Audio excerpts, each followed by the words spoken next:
In today's video, I'm going to tell you who I think are the top 5 NHL teams who missed the playoffs last season that are most likely going to make the playoffs this coming season in 18-19. We'll discuss that coming up next.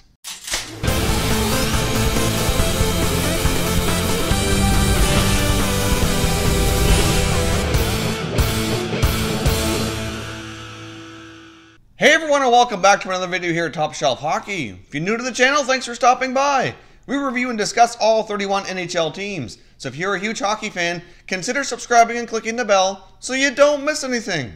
So as I mentioned off the top here, today I want to talk about some teams in the NHL that missed the playoffs last season, but I feel have an excellent shot at bouncing back and making the playoffs here in the 18-19 season. Things I took into consideration when coming up with my list here, or looking at their second half performance last year. Some of these teams made some key moves during the year last year and really played much better during the second half of the year, as well as I took a look at their offseason activities during free agency, some trades, obviously some players that might be healthy this year that weren't healthy last year, and so on. And we'll take a look at how these teams compare now to how they did last year, and I'll tell you why I think they have an excellent shot at jumping into the playoff picture here in the 18-19 season. The first team we're going to talk about today is the Edmonton Oilers. Now, the Edmonton Oilers missed the playoffs last year after having an incredible year the year before, where they really broke out and made it to the second round of the playoffs and really had some major setbacks last season. Obviously, it took a lot of people by surprise. I'm sure Oilers fans were quite disappointed in the results.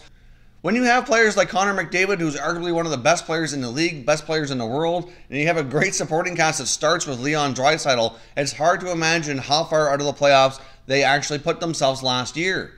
They ended up missing by a whopping 17 points, which is really not where many people had them projected. A lot of people had them projected not only being a playoff team, but being a cup contender, or at the very least a contender to go to at least the Western Conference Finals. I mean, myself included in that. I really thought they were going to make another step last year. I think this team's going to have some more youth injected into its lineup this year. Obviously, for starters, they signed Tobias Rieder. Now, this might seem like a minor signing to some people. However, I think this could prove to be a very valuable signing here. I mean, obviously, Rieder has previously played with Leon Draisaitl. They're both of German descent. They've played together in international competitions before, and they've looked pretty solid. Now, obviously, as we know, there are times when the Oilers pair up McDavid and Draisaitl on the same line, or they play on the power play, and that's all fine. But really, if they can separate them and have them be 1-2, they can certainly rival with just about any team in the league's top 2 center icemen. If they just need some better supporting cast on the wings to really solidify that top 6. Now, Tobias Rieder doesn't have the past history to say he's going to do that, but I think he could be a really solid winger for Leon, and that's really going to make that second line be a lot more solid. To balance out the McDavid line, you're going to have a couple of options here, and I think they're both pretty good ones. Now, we saw the Oilers pick up Ty Rattie towards the end of last season, and he looked really solid in some of the games he played in. He did get a chance to play with McDavid, and he looked pretty good up there. Now, the other young guy who's likely going to jump into the lineup this year and can play with McDavid as well is Kailer Yamamoto. Now, if you watched any of my Prospect Series videos, you noticed that Yamamoto was a player I was quite high on, and I do expect him to jump into the lineup this year and do some good things. Now, he did get a small taste of NHL action last year, and he did look pretty good. And I think because of his speed and his agility and his offensive skills, I think he can play with McDavid and actually be productive. Now, as we know, Cam Talbot didn't have the greatest year last year, like we could say about a lot of the Oilers lineup. So I fully suspect him to bounce back and battle hard. And he's going to have some more competition this year, as well as obviously they've signed Koskinen, who came over from the KHL, the Finnish goalie, who's had some pretty impressive numbers over there. So I think he's going to give Talbot the more of the competition he needs to step up his game and to really work hard to keep his #1 starting job. Obviously, before this, you know, if you look at who else was backing up Talbot before, like Brossoit, like that just was not working well. He was not looking good at all. Now he's since moved on. I believe he's with the Jets organization now. So they've shored up their backup goaltending, which is going to create more competition for Talbot. And overall, I see him bouncing back, working harder, and kind of getting back to form here. I can certainly see the Edmonton Oilers competing again for not only for a playoff spot, but possibly being one of the top teams in their division. Speaking of NHL teams from Alberta, now we're going to jump over to the other half of the Battle of Alberta here, and we're going to talk about the Calgary Flames. I can see the Calgary Flames being in the same boat here, having a bounce back year where they can get themselves back into the playoff picture. Now, the Flames ended up missing the playoffs by 11 points last year, but down the stretch, they really started losing a lot more as the season came to a close. They were really starting to get banged up by injuries.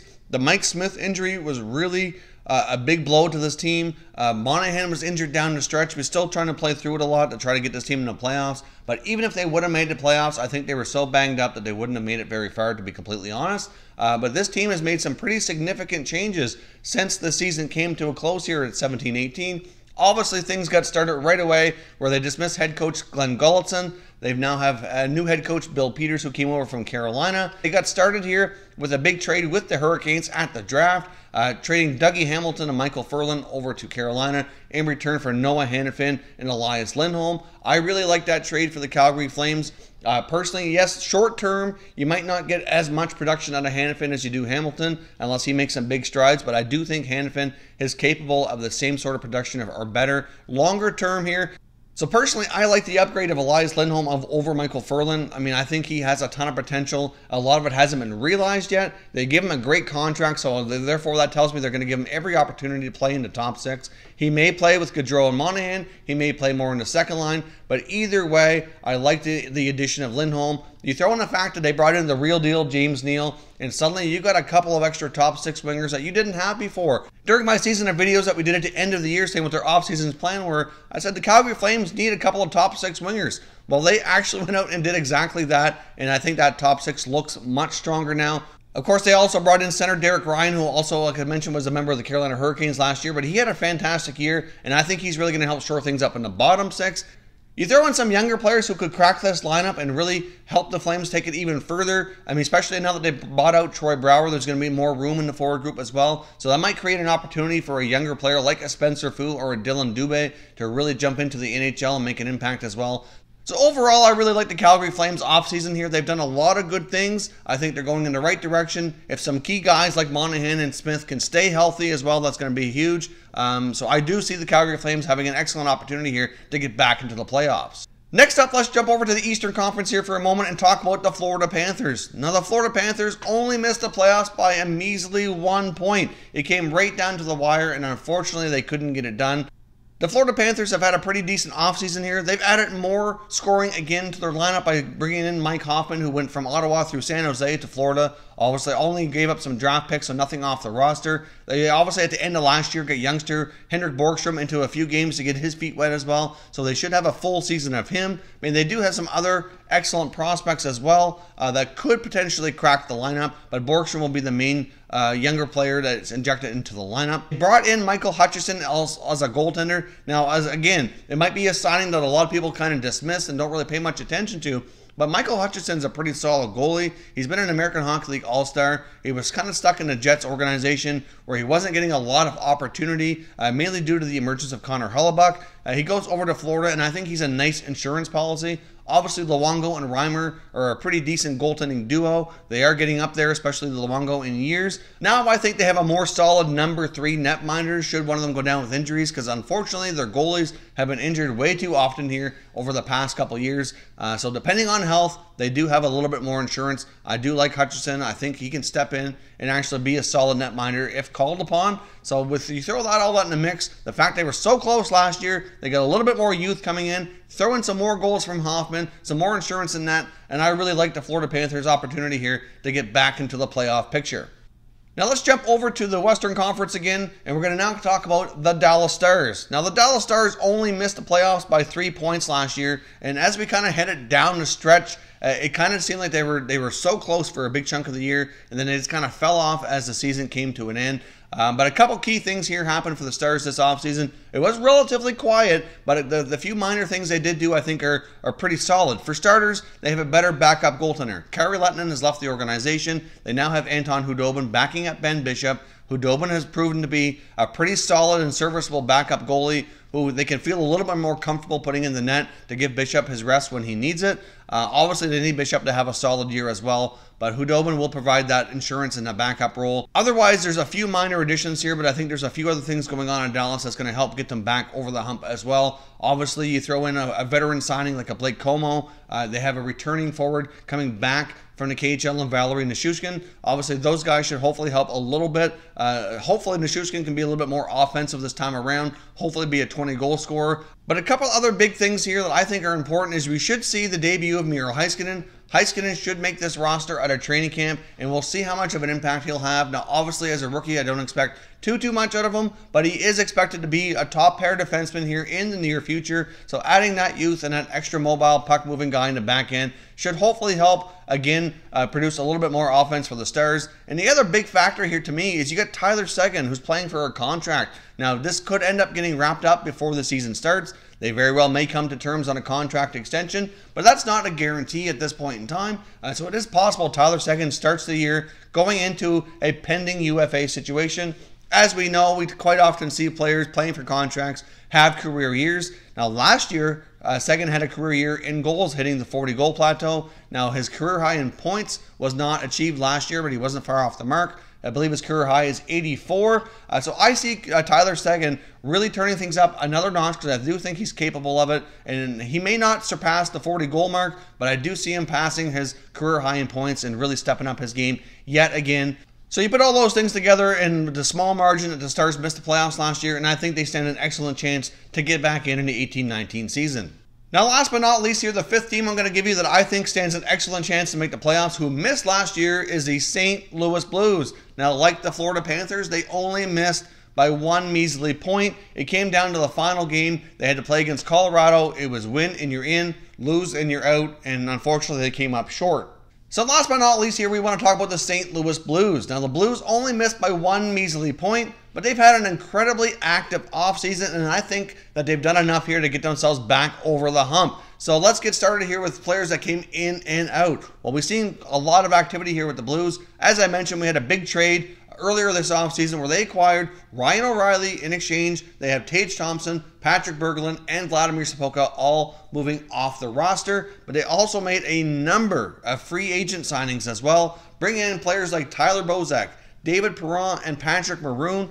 So that's a lot of additions to this club. Now, they've also will have a healthy Robbie Fabry. I mean, that's just like signing a free agent winger who can score 20 goals, in my opinion. Fabry is a very gifted offensive player, but really hasn't had a lot of opportunity the past couple of years due to injuries to really show what he can do at the NHL level. Outside of his rookie year, he doesn't really have a lot of NHL experience under his belt due to injuries. So we'll see what Fabry can do.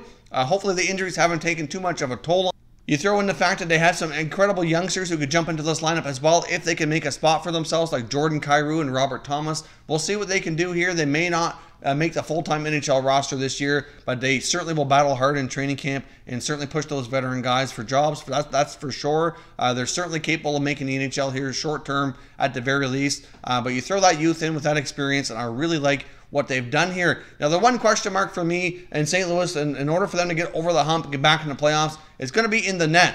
Now, they lost Carter Hutton through free agency here. Obviously, that could be a big blow. Obviously, Hutton has played really well the past couple of years with Jake Allen, so he's no longer there.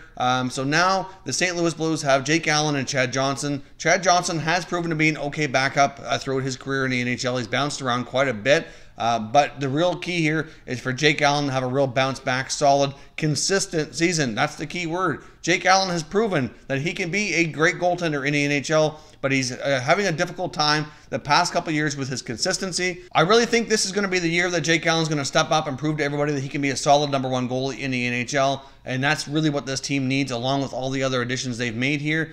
So I really think St. Louis gets over the hump, gets back into the playoff mix here, and really becomes a contender like they used to be in that Central Division. Now, a couple quick honorable mentions here today. I don't think these other teams are going to make the playoffs, but I think that they're worth mentioning because I think they've made some significant improvements, and I do at the very least expect them to be in the wild card conversation as we approach the end of the year, and that's the Buffalo Sabres and the Arizona Coyotes. Now, the Coyotes had a terrific second half of the year last year. They were one of the top teams in the West during that last few months, playing great. But the only problem is they had such a horrible beginning of the year that they were still way out of the playoffs, nowhere near it. So I do expect some good progress to continue there. I like what they've done this offseason, and I do expect them to be more competitive. I don't expect them to be near the basement again, but I don't think they've done quite enough here to kind of get themselves into the playoff picture. I think there's just too many other teams in the West that are too strong, but I do think they will be in the race as we approach the end of the year, and I do expect significant improvements.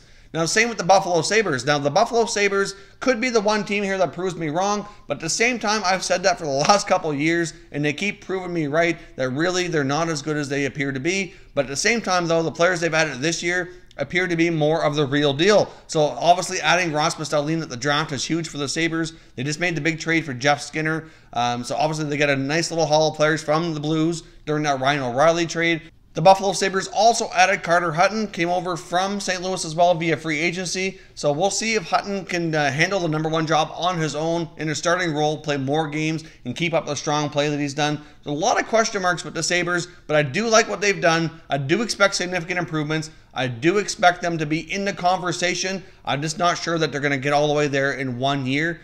Maybe 2 to 3 years to be more of a solid playoff team. But for this year, like I said, I do see improvement, just not quite all the way. So those are my 5 teams that I think will make the playoffs this year who missed last year. I'd love to hear your thoughts, and who do you think that missed last year could get back into the playoffs this year? If you're new to the channel here, I hope you consider subscribing. We cover all 31 NHL teams, and there's plenty of content here for all hockey fans to enjoy. So if you're new, hit that subscribe button. If you like this video, hit the like button as well. I'd appreciate it if you did. As always, thank you very much for watching, everybody. We'll catch you next time.